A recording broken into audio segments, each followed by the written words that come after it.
आयुष्मान योजना को दिल्ली कैबिनेट की मंजूरी मिलने के साथ ही इस पर काम भी शुरू हो गया है। इस बीच खबर यह भी आ रही है कि 24 फरवरी से दिल्ली विधानसभा का सत्र शुरू होगा और 27 फरवरी को दिल्ली विधानसभा में सीएजी की 14 पेंडिंग रिपोर्ट भी पेश होंगी, जिसके बाद अब दिल्ली में जमकर सियासत देखने को मिल रही है। इस रिपोर्ट में आइए आपको बताते हैं।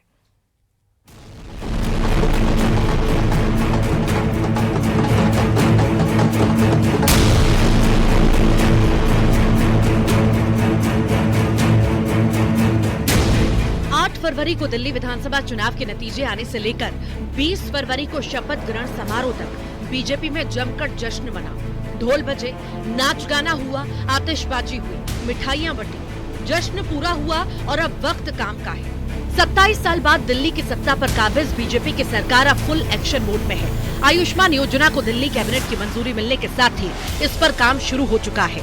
दिल्ली में जल्द ही आयुष्मान कार्ड बंटने शुरू हो जाएंगे। केंद्र सरकार की ओर से दिल्ली सरकार के अधिकारियों को ट्रेनिंग देने का काम भी शुरू हो चुका है। इसके अलावा खबर है कि 24 फरवरी को दिल्ली विधानसभा का सत्र शुरू होगा और 27 फरवरी को दिल्ली विधानसभा में सीएजी की 14 पेंडिंग रिपोर्ट पेश होगी। दिल्ली की डेवलपमेंट भी और दिल्ली में जन कल्याण की जो हमने योजनाएं लाई थे उनको लागू करना। जैसे कल हमने आयुष्मान भारत को लागू करने का निर्देश दिया। जल्दी हम बैठक बुलाकर आज और कल में जो हमारी फ्री सिलेंडर की योजना है उसको ही लागू करेंगे। पेंशन स्कीम को जो हमारी लाडली योजना के तौर पर नारी समृद्धि योजना है, तो नारी समृद्धि योजना को भी लागू करना है। दिल्ली की नई मुख्यमंत्री ने जैसे ही कार्यभार संभाला और पहली कैबिनेट बुलाई, वैसे ही विपक्ष से आरोपों के शब्द बाण भी चलना शुरू हो गए। पूर्व सीएम आतिशी ने बीजेपी की महिला सम्मान योजना को लेकर हमला बोला और दिल्ली की नई सरकार पर पहले ही दिन वादा खिलाफी का आरोप जड़ दिया। पहले ही दिन मुख्यमंत्री बनने पर रेखा गुप्ता जी ने जेपी नड्डा जी को झूठा साबित कर दिया।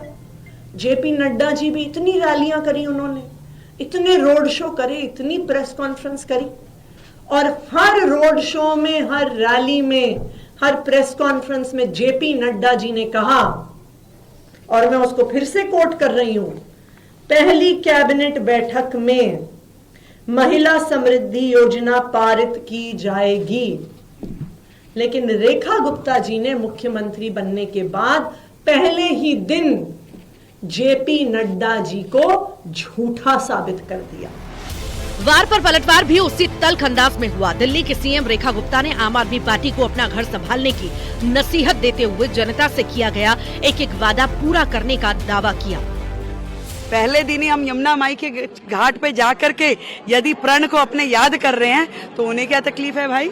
हमने अपनी कमिटमेंट्स बार बार दोहरा रहे हैं, मन में दोहरा रहे हैं, कैबिनेट में कर रहे हैं, सारी चीजों पे एक भी कमिटमेंट हमारी अधूरी नहीं रहेगी। 100% दिल्ली के जनता के लिए हमने जो कहा है वो हम करेंगे। सिर्फ मुख्यमंत्री ही नहीं, दिल्ली के मंत्रियों ने भी विपक्ष को जवाब देने के लिए मोर्चा संभाल लिया है। मंत्री पंकज सिंह ने मोहल्ला क्लिनिक में जांच और दवाइयों को कमी पर अधिकारियों के खिलाफ कार्रवाई की बात कही, तो वहीं मंत्री आशीष सूद ने भी पूर्व सीएम आतिशी पर हमला बोलते हुए पीएम मोदी की हर गारंटी को पूरा करने का संकल्प दोहराया है। सब कुछ भी नहीं है, सिर्फ दिखाने के लिए आई वॉश है। यू टॉक अबाउट द मोहल्ला क्लिनिक, मतलब मैं अभी ऑन रिकॉर्ड मीटिंग लेने जा रहा हूँ, तो मैं उसके अभी एग्जैक्ट आपको डाटा आफ्टर मीटिंग बता पाऊंगा।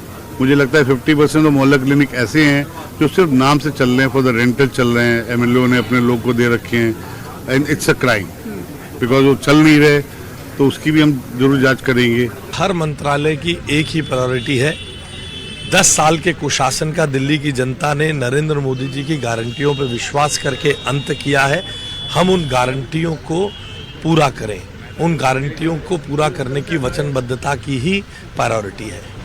दिल्ली में भले ही बीजेपी के रेखा राज से सियासत का नया आगाज हो चला है, लेकिन आरोप प्रत्यारोप की धार वही पुरानी है। एक तरफ करीब 2 दशक के बाद सत्ता से बाहर हुई आम आदमी पार्टी अब विपक्षी खेमे का धर्म निभाने के लिए मैदान में डट गई है, तो उधर विकसित दिल्ली के संकल्प को सिद्धि तक पहुंचाने के लिए नई नवेली सरकार ने पहले ही दिन से अपनी रफ्तार तेज कर दी है। Bureau report, news 18। और इस बीच एक बड़ी खबर का रुख करते हैं जयपुर से। बड़ी खबर जहां पर कांग्रेस के जिन 6 विधायकों का निलंबन हुआ है उस मामले से जुड़ा ये बड़ा अपडेट आपको दे देते हैं। सदन में कांग्रेस विधायकों का धरना अभी भी जारी है और रात भर कांग्रेस विधायकों की धरना देने की तैयारी है। धरने पर बैठे विधायकों के लिए बिस्तर और गद्दे आए हैं। 63 गद्दे और तकिया सदन के अंदर लाए गए हैं। तस्वीरें एक्सक्लूसिव आप देख सकते हैं। गद्दे, तकिया, बिस्तर की पूरी व्यवस्था यहां पर अंदर सदन के लिए लाने के लिए की गई है। विधायकों के लिए डिनर की भी, रात के भोजन की भी व्यवस्था की जा रही है। विधायकों ने अपने घरों से अपनी जरूरत का सामान भी मंगवाया है। गोविंद सिंह डोटासरा, रामकेश मीणा, अमीन काजी, जाकिर हुसैन, हाकिम अली खान, संजय कुमार का धरना लगातार जारी है। हमारे संवाददाता सुधीर शर्मा इस वक्त जुड़ चुके हैं। भाई साहब, क्या तो गतिरोध जारी रहेगा या सुधीर जी, पूरी लंबी तैयारी है कांग्रेस की? निश्चित रूप से नजर यही आ रहा था कि गतिरोध जो सत्ता पक्ष और विपक्ष को जिस मामले को लेकर बना था वो लगातार जारी रहेगा, क्योंकि कल शनिवार और परसों रविवार के दिन सदन की बैठक नहीं होगी। इस दौरान अगर कोई सहमति नहीं बनती है, ऐसी स्थिति में धरना लगातार जारी रहेगा। क्योंकि जब भी सदन के अंदर इस तरह का धरना दिया जाता है तो विधानसभा सचिवालय की ओर से तमाम व्यवस्थाओं को दिया जाता है। जितने धरने पर बैठे हैं उनकी तमाम तरह की जो व्यवस्था है वो विधानसभा करता है, जिसमें खाने पीने से लेकर उनके रहने की, उनकी जरूरत के सामान की, चिकित्सा व्यवस्था की और चाय वगैरह, इन सब की व्यवस्था सदन के अंदर विधानसभा की ओर से की जाती है। लेकिन कुछ विधायक, क्योंकि विधायक आवास विधानसभा के बिल्कुल सामने है, तो वहां से जाके अपने जरूरत का सामान, अपने ड्रेस, जो नाइट ड्रेस है पहनने की, वो पहन के आ गए, जरूरत का सामान लेके आ गए। और जो बाहर 6 विधायक नहीं जा पा रहे उनके बैग भी आ गए हैं तैयार होके, रात को जरूरत का सामान उनके पास जो भी रहे। इधर पूरी तैयारी हो चुकी है। अभी कुछ देर पहले संसदीय कार्य मंत्री जोगाराम पटेल और गृह राज्य मंत्री जवाहर बेगम भी यहाँ पर विधानसभा में पहुंचे हैं और सदन के अंदर जो धरना दे रहे हैं कांग्रेस के विधायक, उनसे चर्चा कर रहे हैं। तो माना यह भी जा रहा है कि एक बार सुलह की फिर से कोशिश के लिए दोनों मंत्री आए हैं। और आमतौर पर ऐसा भी देखा गया है कि जब सदन की इस तरह की स्थिति पैदा हो जाती है तब सत्ता पक्ष जो भी सत्ता में होता है, सत्तारूढ़ दल के जो विधायक है या जो मंत्री है, वो आते हैं और मुलाकात करते हैं और जरूरत की सारी चीजें भी मुहैया कराते हैं।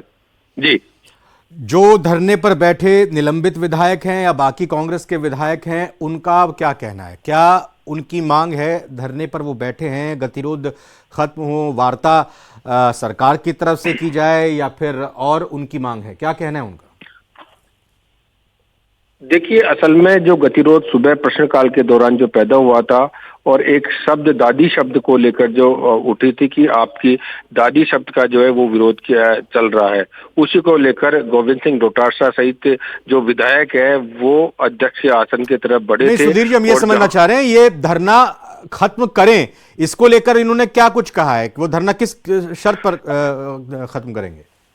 देखिए, शर्त की धरने की बात नहीं है कि ठीक है सुधीर जी, बहुत बहुत धन्यवाद। फिलहाल आपका बहुत बहुत शुक्रिया। न्यूज़ 18 प्राइम में इतना ही। नमस्कार।